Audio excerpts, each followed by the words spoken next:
So welcome to Barbados Decides. It's a Tell Us Your English special dedicated to covering the 2018 Prime Ministerial election race in Barbados. I'm Soini Gray.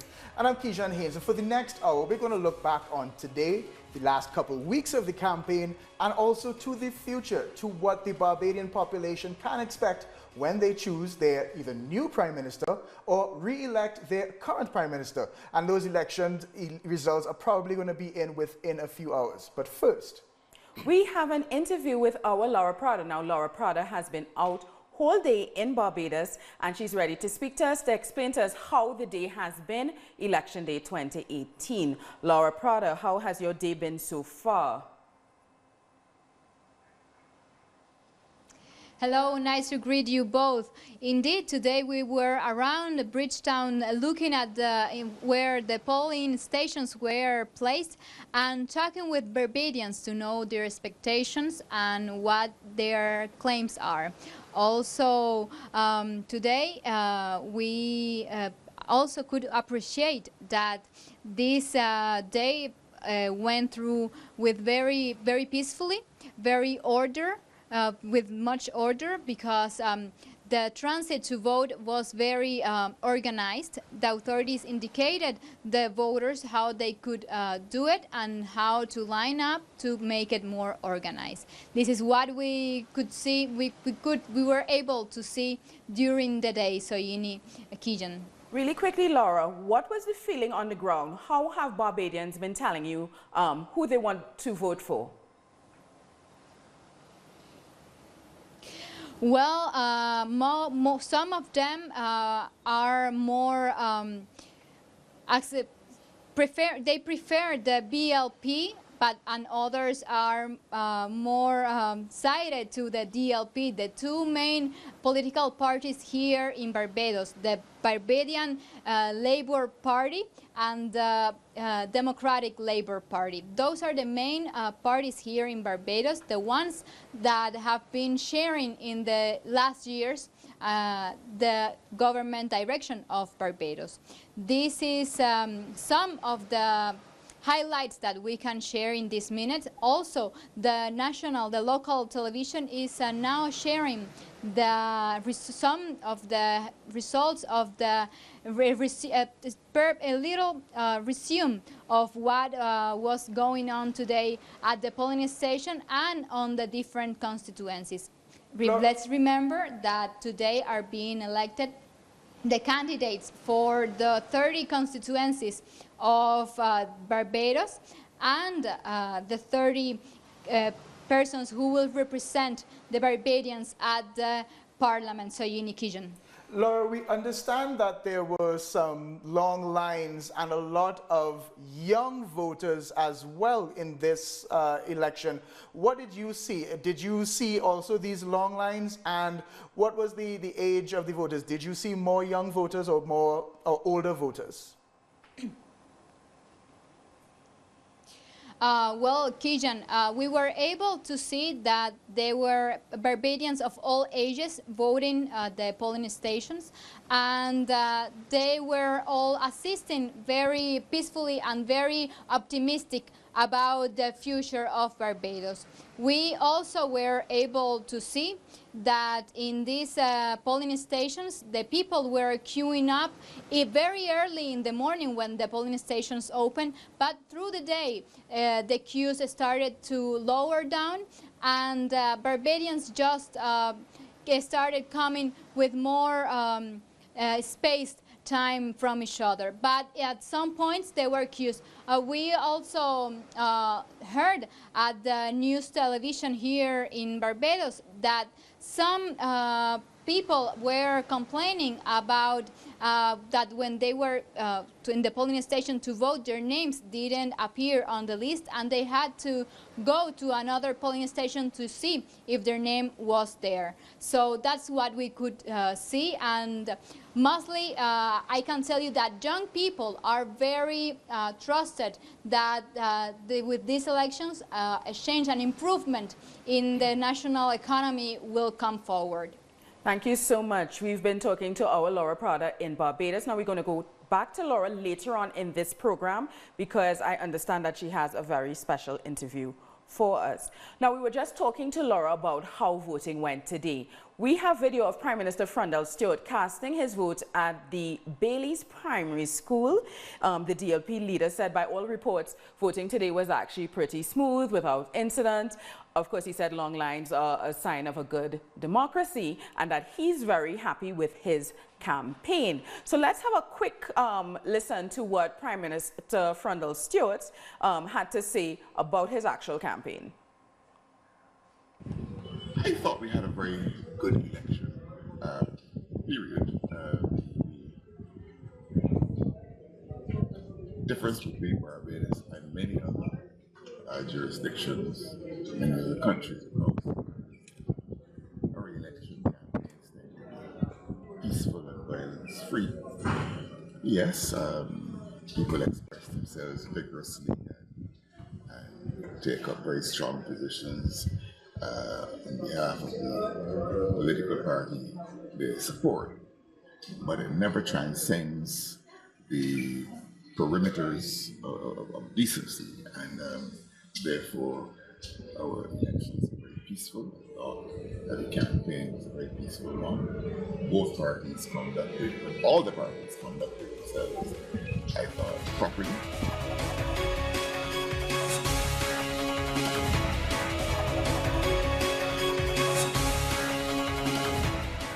Okay, so we were just listening to Prime Minister Frundle Stewart, the political leader of the Democratic Labour Party there.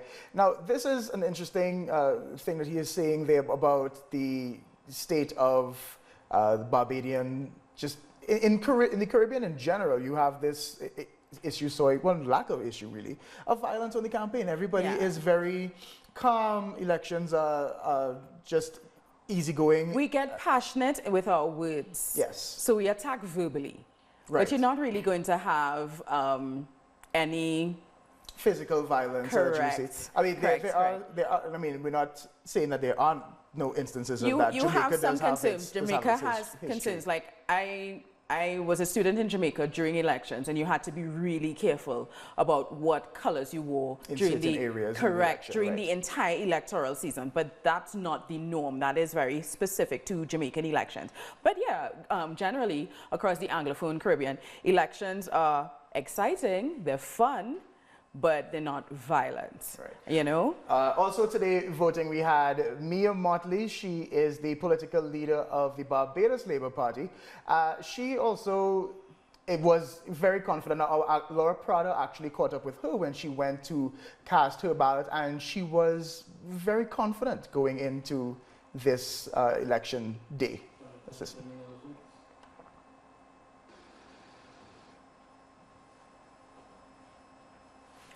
All right, we'll try. So Mia told Laura that she was really happy with her campaign, even though there were some things that she was going to fix. But, you know, she is very confident that she's going to make history today. So let's listen to that. Let's listen to that song right now, because they tell me they have it. Okay. Today, I just want to focus on the election today and voting. But as we said, we've had to stabilize our country and our economy. We've separated out mission critical from transformational. And the most important thing is for us to stabilize our society and our economy, and at the same time build a path for transformation, because we believe that Barbadians can do far better than we're doing now. Can we talk about body language? Because I'm looking at Mia Motley there in that soundbite, and she's like, I'm not focusing on anything, you know, let the results come whenever they come, because that is the behavior of someone who knows I'm going in.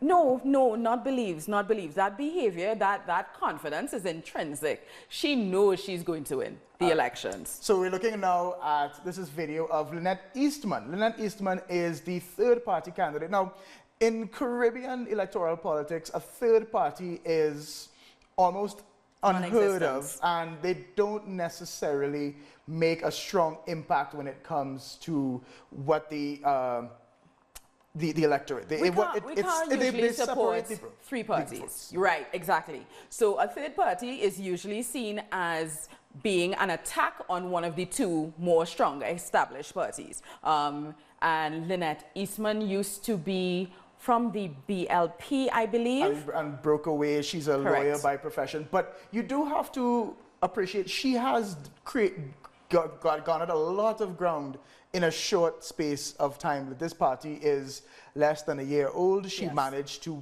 bring together almost 30 candidates for this election. The party is actually called the United Progressive Party, the UPP. So this is, it'll be interesting to see what happens after this, whether she gives up totally on electoral politics, if she still fights through it, or if in any stretch of the imagination she wins a seat, if she might have to form some sort of alliance with another party. We have seen it before happen. We have seen it before happen in the Caribbean, so this is not completely out of the blue. Now they have quite a lot of independent persons competing in this election, so it might be a good time for Lynette Eastman to say, no, I'm here, I'm going to make my way, I'm going to make my presence felt bit by bit and build my political resume. So maybe not this election, but few elections down the road, the United Progressive Party, correct, is going to be a force to be reckoned with. We'll see. But so let's go back to what this actual campaign looked like. This was a campaign of dichotomy. You had a very traditional campaign being run by the DLP Prime Minister Frondell Stewart, who came out and did everything the old way. Yes. He held his rallies, I mean, as Prime Minister, he had the ability to make an address to the nation on national television. His online presence was almost non-existent. Let's just juxtapose that to Mia Motley, who was everywhere online. Everything she did, there was a video. Press conferences were live on Facebook. Campaign rallies were live on Facebook. Correct. And then there was this... Facebook, Instagram. Well, then that's the other thing. Then she took over this Barbados Bajan Tube, a young entertainment Instagram page with over 140,000 followers. Which means not just in Barbados, but not just Barbadians in Barbados, but Barbadians across the diaspora. Right. So, yeah. And this thing is, and she didn't, and she really used it as it was intended. Yeah. She didn't go on the Instagram stories to start talking about the economy and pushing forward an agenda and policies. She went talking about lunch, and she had the cold, and she was showing what she would eat to get rid of the cold. So I actually listened to her rally last night, right? I looked at the rally on Facebook, and I'm realizing that every time Mia Motley talks, that she has to quote a song. So she quoted Buju Banton last night. I watched it this morning. She's quoted Bob Marley. And I'm like, this is a very, the campaign is very young and vibrant. Her song was a remake of a popular soca song that came out of Kaduma 2017. So she did not lie down and assume, okay, Frondell Stewart is going to hand me this election. I am going to work for it. Like, this election is not my own. So let's just listen to this soundbite. These are the two political leaders here, the main ones, on the same day. 2 days ago, in the lead up to today's election, on the same day, this was, so that we just put them side by side, Mia Motley and Frondell Stewart. Frondell Stewart and Mia. Well, it's the order that it comes, yes. Yes. Government over the last 10 years gives the lie to any claim that the Democratic Labour Party does not have its fingers on the correct pulse in Barbados. As you can see, you're now going on a little whistle-stop tour just here at my constituency office in Bush Hall. Gotta give some love home at me for about 2 hours and then hit the road again. Gone. So you see now, another 15 seconds, we're in Mahika. Watch the crowd. Watch the crowd. Things looking good, things feeling good.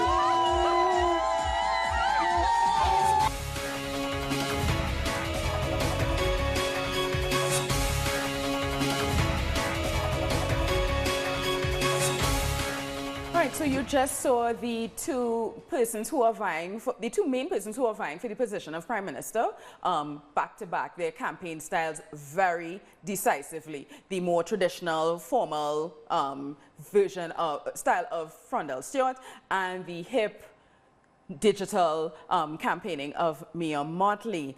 Kijan, I understand that we have a guest. We do. But just quickly before we get to that, what I understand, and we heard Laura mention it, is that there were a lot of young voters out today. A lot of people that I spoke to on the ground in Barbados came out. How many of them were really attracted by Mia Motley's? It could really go that way for her. That could really help her, because they also came out early. In traditionally, older voters will come out at the start of the opening of polls. Yes. But some of the people I spoke to on the ground said that they saw young voters out there, which is almost unheard of. And the turnout, we understand, is pretty high. So that's interesting. Yeah, so that means that, and that seems to imply that a change is good. A change might be coming. Well, we don't want to put any chickens before they hatch. But somebody who can give us a lot more background on this is Derek Ramsmouche. He is a political analyst who does work up and down the Caribbean for multiple campaigns, but I understand this one he worked as an independent. He's right now in Suriname, but he did spend some time in Barbados, so he joins us live now via Skype. Derek, can you hear us? Hi, yes I can. Good afternoon to all your viewers. Good afternoon. In your studio. So Derek, let's start with this. Earlier when we spoke, you actually had some dire predictions for the next winner. You said this is the election to lose, because the next person who wins has a lot riding on their shoulders. Okay, so let's go to the history, the political history. Last election was a 62% odd voter turnout, and there are just 2 or 3 seats that could shift the whole balance of power. So, for example, St. Michael Central and St. Michael West, these are 2 seats held by the incumbent, and that just requires a 2 or 3% swing. What is interesting is the present Prime Minister's own seat, St. Michael South. Anything like a 14 or 15% swing can actually change the entire leadership.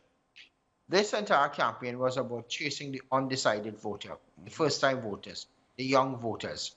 And once we begin to see a swing, anything between 5 to 14% swing towards Mia Motley's party, then we may have a complete, as they say, a political landslide victory. That being said, this campaign was also about the serious issues. So one of the strategies that was used, as you saw, was to use social media to herd electors into a sort of frenzy, political frenzy, to take them to the polls. That being said, we have serious issues in Barbados to address. The economic management of the country is going to be high on the agenda in the very short term. The country is going to have to make a decision as to how they manage economic transformation, whether there's going to be a valuation of the currency, whether there's going to be a cut in public sector employment, whether there are going to be new taxes, whether the new government is going to go to the IMF for assistance in terms of managing their debt. So from a political perspective, there are going to be harsh economic realities before Christmas for the Barbados population. So this means that there's no or very little honeymoon period for any prime minister, whoever wins, whichever, on either side. But let's be clear. You make a number of promises on the platform. And if there is an electoral swing that gives you beyond 20 seats, 20, 24, 25 seats, there's going to be a high level of expectation. And people expect a better quality of life in the shortest possible time. The calculation that major electorate will be understanding, I think that is going to be severely tested. And if I am in the losing party and I've lost government, I will certainly give me no time to settle. Now, Derek, we're understanding that some of the reports are saying that the turnout for this election has already exceeded or seems to be on track to exceed the previous elections. What do you think that is going to imply for the results? Well, that does suggest a political change in terms of the leadership of the country is going to emerge. The question is how much beyond 20 votes, 20 seats you may get. It means that come tomorrow morning, there's a high political expectation that solutions will be implemented, which is going to be difficult. And if you have raised the expectation of improving the quality of life, because you talk about pensions, you talk about welfare programs, you're talking about restructuring the economy to provide better services for education and healthcare. Fundamental issue is where is it come from? And we've all challenges of moving Barbados forward, but political fatigue of the electorate, in which people may have got tired of the incumbent prime minister, may have been rational in the support for Mia Motley, as well as the type of campaign, seem to suggest she galvanized the first-time voters. But let's talk about the campaign really quickly. Do you think that Frondell Stewart, 10 years in power, Barbados in an economical tailspin, do you think that at some point he threw in the towel and is essentially ready to be in opposition for a little while things are going bad, and then he can look like the savior again come next election? I don't believe the internal politics of the BLP will allow him to remain as leader. You're going to have other individuals with a higher level of political aggression who would be seeking leadership of the BLP in the shortest possible time. And therefore, the new type of leadership that may arrive in the BLP would perhaps make it quite challenging for the new Prime Minister, Mia Motley, to settle down. Derek, really quickly, sorry, I wanted to go back to that whole issue of Frondell Stewart because it seems to me, I don't understand why the DLP, the Democratic Labour Party, allowed their Prime Minister, Frondell Stewart, their political leader, to run the election campaign in the way that he did. I got a very defeatist sense from him. The fact that he took so long to name the election date, his mood, his body language, the way he responded, the campaign did not seem to be run by someone who actually wanted to get a third term in office as Prime Minister. What do you say to that? Most political parties in the Caribbean are basically leadership-centric. Because as you've heard, people are voting for Mia Motley, notwithstanding the party's position on X, Y, or Z. And people would have believed that Mia Motley would have served her time in the political vineyard. And therefore, leadership matters in political campaigns in the Caribbean. And now the new tools of technology allow leaders to meet new prospective voters within a 30-second to 1 minute time frame. Mia Motley seems to be a very gregarious, outgoing person. Already we have seen there were images of Alan Chastanet, the Prime Minister of St. Lucia, at one of her rallies. Frondell Stewart is the complete opposite. He's very introverted. He keeps to himself. He's been pretty hidden ever since he's been Prime Minister. Do you think that Mia Motley, if she wins, will be able to perhaps rally a sort of unity within the Caribbean with anybody who may need to help or create more allies or create more unity within the Caribbean and help Barbados out of whatever situation that they find themselves in? First of all, let's be clear. The politics in the region has changed. So the conservative type of campaign that we saw that Mr. Stewart ran, those things have now changed tremendously. And we have new leadership emerging throughout the region. If you look at what we see happening in Jamaica with Andrew Holness, and then you have Alan Chastanet, as you mentioned, So there is a move afoot among certain Caribbean leaders to get a common type of policy that perhaps deal with situations like Caribbean debt negotiation, relationships with Brexit and the European Union, relationships with the USA, how you deal with national and regional security. So there is a wider communication level that is occurring as opposed to 20, 30 years where prime ministers work in a sort of isolation. Mayor Motley, however, will have many serious issues to deal with in terms of the economic restructuring of Barbados, in terms of managing the expectations of persons. So I think she may be leaning on other prime ministers to help guide her processes. But it seems like she already has at least the support of perhaps one, Alan Chasten in St. Lucia. So well, we must understand how political parties are arranged in the country. There are different type of alliances and allegiances. And Mia is also an experienced politician. She's a former Attorney General of Barbados, so it's entirely possible that she already has a lot of political... I see Derek switching, but I was going to say that because she has experience being in government, not as Prime Minister, but as Attorney General, she probably has political allies across the Caribbean. Derek, what do you say to that? Yes, you would find a number of senior politicians in their respective countries would have developed a political network in the region. But I want to basically warn the Barbados population. Someone may be a very effective cabinet minister, but when it comes to leading your country, it's a completely different ballgame.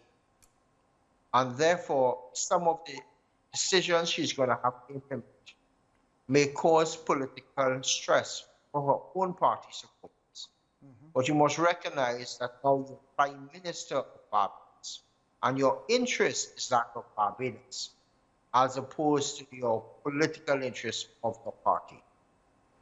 Now, Derek, to be fair, now we are speaking as though Mia Motley has already won. Now, we also have to remember back in 2013, everyone thought the BLP was going to win this election, and then you saw what happened there. So let's say that polls are closed, the counting is done, results come out. Frondell Stewart is the Prime Minister one more time for another 5-year period. What is the first thing that he is going to have to do to regain that population, that confidence of the population that would have been moving away from him and toward Mia Motley? Okay, I'm basing my analysis on two things that you've said. A higher voter turnout. And therefore, the two seats that require a 2% swing, if that were to come over to the BLP, which is basically St. Michael Central and St. Michael West, if those two seats turn to BLP, then you have a change of government, if everything else remains fixed. Regardless of who wins, the economic reality of restructuring your economy, looking at the possibility of some form of devaluation, the whole restriction or reduction of employment in the public sector, those are the things that are going to have to be done, regardless of assumes the leader of Prime Minister. And it's a lot of bitter pills to swallow for the electorate, for not really the electors anymore, for the population, because nobody likes to hear that you have to get a cut in salary or that workers have to go home, and that public sector will not get their salaries and will not expect salary increases. And that is something that they will have to deal with. But we've got to look at how we utilize the state and the effects of patronage for decades. Yes. The entire Caribbean society has been built on patronage, in which politicians say one thing to get elected, and when they get into office, they get political fever, so to speak, because they become, or forget what they say on the campaign, and then decided that I am now going to join the status quo. Yeah. And the reality is, most of our Caribbean countries have a debt management problem, have an over-bloated public sector employment, talk public-private partnership, but really have not done anything to facilitate private partnership development without tax concessions to investors. So we've got to look now as to how we move our country forward, our countries forward. Thank you so much, Derek. We've been speaking to Derek Ramsamuj from Suriname about the elections in Barbados. Speaking to us in Quito.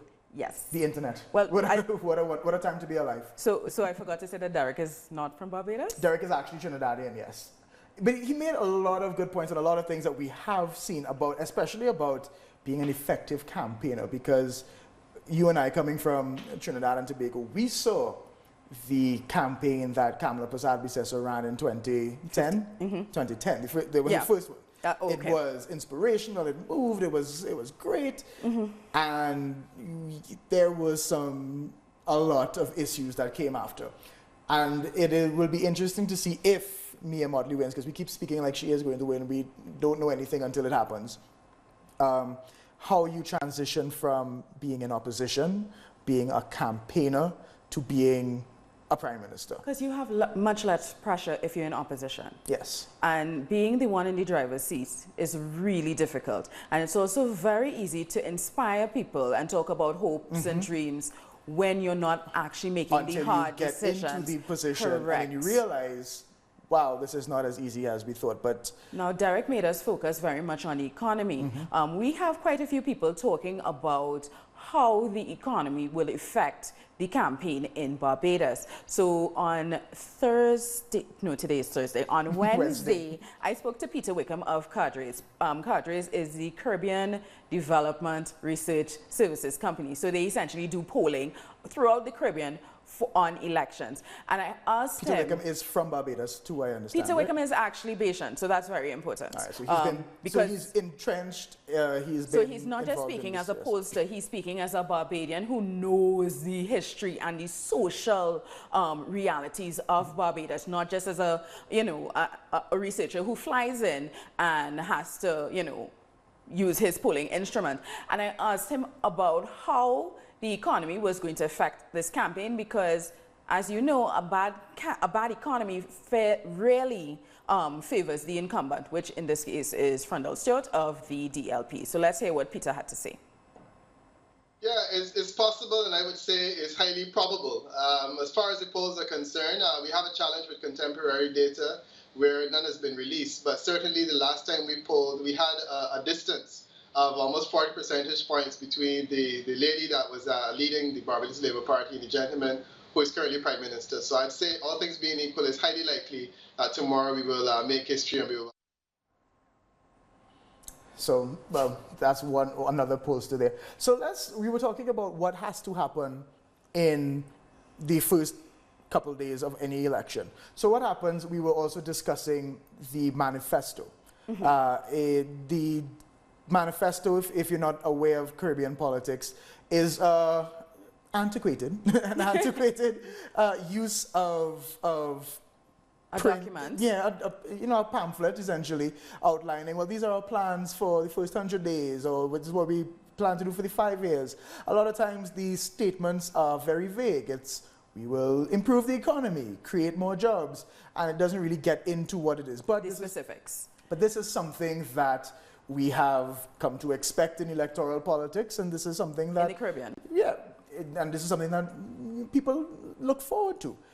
This campaign has been very interesting in that each party released the other's manifesto. So they had manifestos, essentially. Yes. So the day before the BLP was supposed to launch, the DLP leaked theirs online. The BLP said, well, you know what, this is a blessing in disguise, because now people have seen it and they've told us, well, they don't like this, they don't like that. They went back and they changed and they fixed. On the other hand, you had Mia Mottley on her campaign trail. She goes and she dips into a bag. She made a whole spectacle of it. She's like, what is this? What is this in my bag?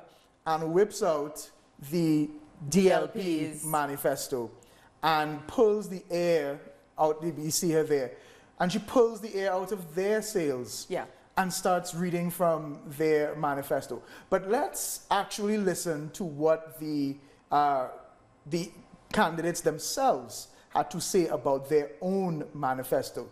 So as we have Mia Motley up, let's listen to what Mia Motley had to say about her manifesto when it was launched. All tonight, but I will address a few for you. Because the first thing we have to do within the first 4 weeks of office is to deal with the fact that our foreign reserves are falling and that we have a foreign debt payment of $120 million to pay in June. That is why I shall forever hold Frondell Stewart responsible for carrying us to the edge in calling this election. It is wickedness on stilts. Wickedness on stilts is one of the best. I love that. I love that. Wickedness on stilts. All right, so that is Mia Motley acknowledging the economic situation. So basically, she is very much aware of what Derek was saying, that or whoever comes into office tomorrow, or tomorrow, will have to deal with the fact that the economy is in an absolute state, yes, and the honeymoon is going to be over. All right, so let's listen now to what Frondell Stewart had to say about his own manifesto. And we told the country and we told the opposition, this is the plan. We didn't have to repeat all that is in the plan in this manifesto, because the plan is there.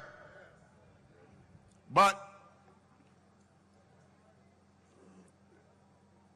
all of that can come to naught if the right choices are not exercised on the 24th of May.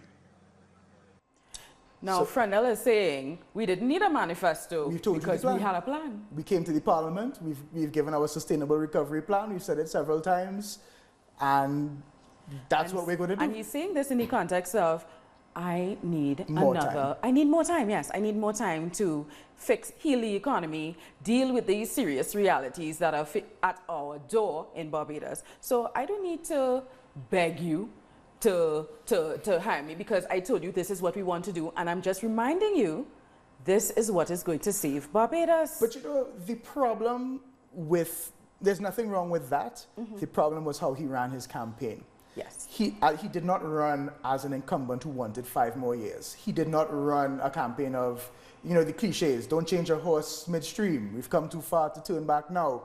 He ran an entirely negative campaign against Mia Motley and the BLP, calling her entitled. He said that, she was corrupt and brought back instances of her relatives getting arrested. It was a very bitter campaign, and he didn't quite and he didn't inspire hope. And one of the things that we've realized in elections, that people like to be inspired. People want to believe that you are coming into government to change us, change our future for the better. And if you're focusing too much on the negatives of the opponents, on the negatives that are facing our economies, etc., it's entirely possible that psychologically he may have, because we don't know the results, he may have psyched out his voters and inadvertently supported Mia Motley's campaign, because she was talking about hope. Yes, we have difficulties at our door, but we could face them together. And if we inspire the young people... She ignored almost every attack against her. That's important, because they've been attacking Mia for all sorts of things. Apparently, she's not even female enough, because you have to be the right kind of woman. And Mia has been like, this is not important. What is important is the youth. What is important is our hope. Fixing that same sewage situation you were talking about, more buses the tuition on the road. issue at UE. Because free tuition at UE, yes. Correct. So I want to go back to an interview we did earlier today with Dr. Don Marshall. He is the head of the Sir Arthur Lewis Institute at Cave Hill, the Cave Hill campus of the University of the West Indies. He's been saying that this is a very unusual electoral campaign. So I had to ask him, why do you think this is so strange? It was strange insofar as the opposition party is being led into this election for the first time without its much popular leader, Owen Arthur. He was a prime minister for 14 years, and he's led them, as I said, in the last 5 campaigns. And with a particular kind of style of campaigning that's a bit different from the one being led by Mayor Motley, which is based on rallies, use of social media, and attempts to ensure that there are crowds there to help mobilize optics on the ground and through social media. So in that sense, it's a new age kind of campaigning, and where the Democratic Party or the incumbent government appears still stuck in a past mode of campaigning, relying on persons to come out to their campaigns and so on. So they haven't used social media very much. That's one. The other thing is that both parties are speaking about the IMF. One is the opposition is suggesting that they will go immediately to the IMF, even as it is announcing a number of programs that involve a high amount of government spending. The incumbent government is saying steady as you go, and they will go to the IMF as a last resort. So while there are winds of change in favor of a new female prime minister and some ease to austerity, the independent opinion would have it that Barbados still has to brace itself for a bit more austerity if either of them do approach the IMF.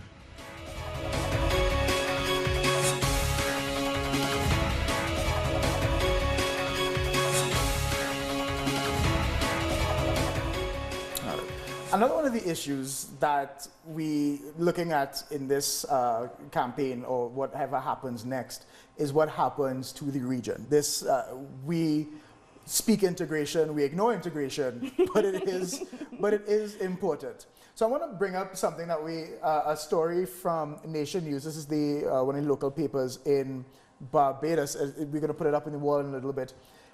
This is saying that the Prime Minister, Frondell Stewart, said if he is returned to office, he plans to leave the Caribbean Court of Justice. Now, the Caribbean Court of Justice is highly controversial within the Caribbean itself. Correct. It goes from whether you want to have a Caribbean court as your final court of appeal, correct, as opposed to the Privy Council in the United Kingdom as your final court of appeal. A lot of people, including Trinidad and Tobago, where the CCJ is actually headquarters, still believe that the Privy Council should be the final court of appeal. Barbados is one of the few countries that actually is here in the CCJ. Yeah. Now the issue is, why does Frondell Stewart want to leave the CCJ? It's funny though, because again, I spoke to Peter Wickham of Cadres and about this particular issue yesterday, and the whole CCJ conversation is almost like a CARICOM viable conversation. And it's also, are we really independent? Are we really republics if our final appellate court is still based in the United Kingdom? England, yes. Exactly, since we severed ties. And especially in the situation of a country like Trinidad, who's a republic, the Queen is not our head of state. Right. So why is our final appellate courts still in the United Kingdom? So I asked Peter Wickham. Prime Minister Frondell Stewart says if he wins tomorrow, tonight, he is going to pull Barbados out of the CCJ. And this is what Peter had to say about that. Yeah, there are several theories that have been advanced, but essentially all of them revolve around the fact that it is a particularly bad idea to mention it from a policy perspective, and as far as political strategy is concerned, it's also a very bad idea. The presumption is that the Prime Minister has become frustrated, and he's saying things which otherwise he would not have said under normal circumstances. He's appealing to the base of the Democratic Labour Party that is excited by this kind of nationalism, and as you know that in politics, nationalism, race, these are touch points, and the presumption is that he's playing the nationalism card in the hope that he can capture some support. But that one has not gone down well in the national community. Most progressive people think that the CCJ is a good idea, as distinct from what he seems to want is to be able to choose the appeal court, because that's how our judges are chosen, by the Prime Minister, and let them have the final say. It has not sold well in the court of public opinion at all. I like that comment. Most progressive people support the CCJ. But this is what other theories are. He has had a few major losses at the CCJ. Now, not him personally, but when you raise things against the state. Correct. Right. So let's put up another story. So this happened today.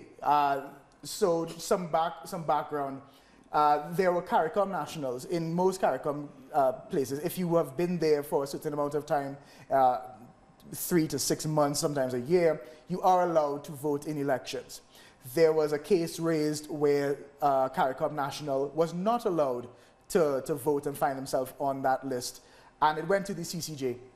And the CCJ needed to have emergency sessions, even on a Sunday, to rule on this. And they did rule that, yes, CARICOM nationals could vote. Come today now, some of them find their names weren't on the list again, even though they were registered following this. And so this is where this article comes in, where there was a special sitting of the Supreme Court on election day to decide whether or not some people could actually vote in today's elections. And they ordered their names were be put back on the register, and we assume or hope that they were able to exercise their franchise before the polls closed at 6 p.m. So that's one of the things about, I don't know if if I can say that this is just a politics in the Caribbean problem, because it's rather than acknowledge that maybe that you have not been sufficiently prepared for too many of your cases in front of the CCJ. And I'm speaking about Frondell Stewart as Prime Minister, your Attorney General, your legal team. It's much easier to divert attention and say, oh, we are going to pull out of the CCJ, rather than acknowledge that maybe you were wrong in the first place, and that is why you actually lost your cases. So that's, like Peter Wickham said, that's a sort of nationalist, not progressive response from Frondell Stewart. And I feel as though I've been watching this campaign from the get-go, from the fact that it took 5 weeks to name, Parliament dissolved, it took 5 weeks to name the election date, that this is just not the campaign of somebody who was trying to win a third term. I mean, we don't have the results, so I may have to eat my words. We never know. Let's put up another graphic. So let's get people to understand what is at stake here. So this is what an electoral map of Barbados looks like. For now, now it's blue, but not because we are pushing in any direction. This is also tell us true colors. But this is it for now. It's completely blank. The words are not, the results are not in. This is not a results just yet. Yeah. What people are telling me on the ground is we're looking out at St. Lucie and we're looking at St. Andrew. If those two give any sort of trouble today, this is going to take you. This is going to take us. So those are the deciders. Yeah, and that's going to take us into the early morning. Swing seats. Those are the swing seats. Yes, yeah. And that's going to take us into the early hours of the morning before we get a result. If those two come in early, and those two come in any direction, they're bellwether. We're going to have a winner. We can have a winner before midnight, before the day ends. Okay. So we have I believe a live interview. We have David Denny of the Caribbean Peace Council. He's supposed to be joining us live from Barbados. Do we have him available, Mr. Denny? Okay, right, so we have to go back to David, yes. So let's very quickly, let's look at what, if you put up on the wall again, let's look at how the vote went in 2013. Yeah. It was a very close vote. It was very close. It was 14 to 16. Describe the colors to our viewers. Okay. So yellow is the ruling party, the DLP. Right. Red is the BLP. Now keep in mind we're looking at 2013 map here. And this is how it went. So you see that it was a very close race back then. We don't know how close it's going to be now. But again, you still, what's interesting is that St. Lucie, St. Andrew are different. Yeah, and it's funny that you mentioned this because that's something that Dr. Don Marshall mentioned earlier. He's like, a lot of people are really excited by the campaign being run by the Barbados Labour Party, but you cannot discount the support, the groundswell of support that the DLP has. So let's not rule them out because as Dennis also said, that we vote not party, we vote personalities. So people like Frondell Stewart, regardless of what we might think. People like Mayor Motley, regardless of what we might think. I don't know, we don't always vote by, I don't know, we always vote party? Personality over party. Person. I know that you can hear people in Trinidad especially, and one party till I dead. But I understand that we have David Denny on the line now. So David, are you with us? Yes, I'm with you. So where are you exactly right now, and what is the mood there? Well, I'm in St. Michael, and the mood is that the people of Barbados is waiting for the results. The people of Barbados would like to see a political change, and the people in Barbados, are at the stage where they're just waiting on the final decision and the final counting to start whatever celebration that they would like to start in Barbados, rather it be the BLP or the LP celebration in terms of who will win the government. David Denny, I don't want to be presumptuous. Can I ask you who do you think may win? Well, the majority of people of Barbados is calling for the Barbados Labour Party, and I think that there's a possibility that you will see that there's a Barbados Labour Party government in Barbados by tomorrow morning. Now, I'm glad you talk about tomorrow morning. You may have a better idea on the ground over there how the results are coming in. How are they coming in? How many seats are counted? How many seats are left to be counted? Is anything actually declared as yet? But we don't have exact information on any of the seats really as yet in terms of who are leading or who will win. But I think that as soon as that information starts to come in, we will be able to share it with, with Telesur. So let's look back on the campaign a little bit, and you would have seen the dichotomy of the campaign, of course, and you might also understand some of the history of it. Looking back at this campaign and looking at how other campaigns that you've seen, is this the sort of campaign where the DLP threw in the towel?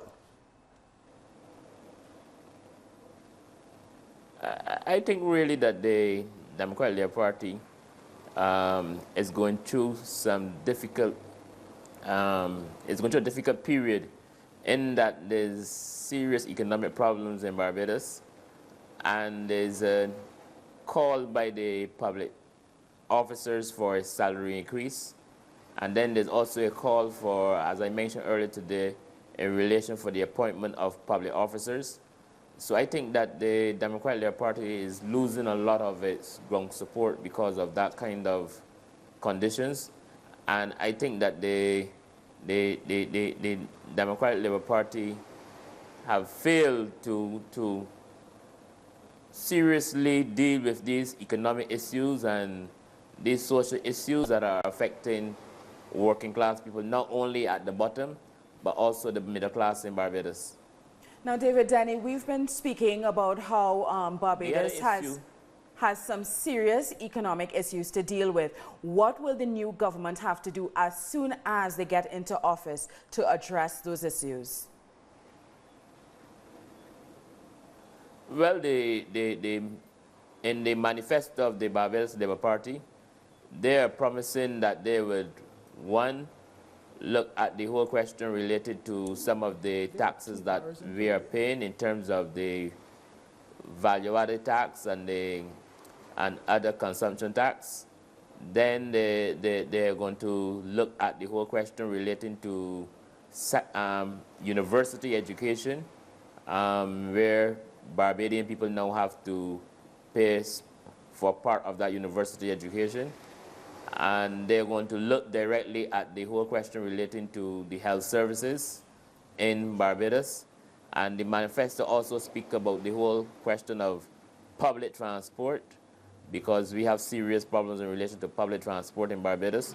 So I think that the manifesto that was produced by the Barbados Labour Party, that